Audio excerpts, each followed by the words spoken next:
If you could pick anyone in the world for a date, who would you choose? Rahul Gandhi. বলিউডের ব্যবহার কংগ্রেসের যুবরাজ এই দুই নাম একসঙ্গে শুনলে চমক লাগতে পারে, তবে 2 দশক আগে এটাই ছিল আলোচনার কেন্দ্রবিন্দু। সম্প্রতি সোশ্যাল মিডিয়ায় ভাইরাল হয়েছে কারিনা কাপুরের পুরনো এক সাক্ষাৎকার, যেখানে তিনি প্রকাশ্যে বলেছিলেন তিনি রাহুল গান্ধীকে চিনতে চান, জানতে চান, ডেট করতে চান। ঘটনাটি সেই 2000 সনের শুরুর দিকের জনপ্রিয় শো র্যান্দাজবাজ উইথ সিমি গ্যাওয়ার্ডালে হাজির ছিলেন কারিনা। তখন বলিউডে তিনি একেবারে নতুন, কেরিয়ারের শুরুর দিকেই ছিলেন তিনি।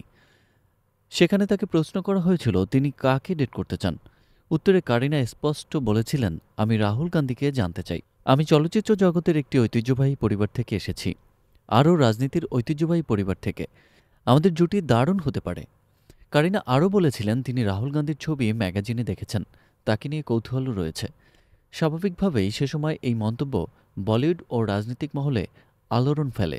তবে সময় বদলেছে। কারিনা এখন সাইফ আলী খানের স্ত্রী, 2 সন্তানের মা, আর রাহুল গান্ধী কংগ্রেসের গুরুত্বপূর্ণ নেতা, দেশ বিদেশ ঘুরে রাজনৈতিক কর্মসূচিতে ব্যস্ত। কিন্তু পুরনো সেই ভিডিও হঠাৎ করেই আবার ভাইরাল হয়ে উঠেছে সোশ্যাল মিডিয়ায়। নেটিজেনরা মজার মজার কমেন্টও করছেন সেখানে।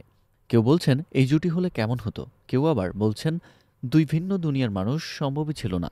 যদিও কারিনা বা রাহুল কেউই এই ভাইরাল ভিডিও নিয়ে কোনো প্রতিক্রিয়া দেখাননি, তবে পুরনো দিনের এই স্মৃতি নস্টালজিয়া জাগাচ্ছে ফ্যানদের মনে।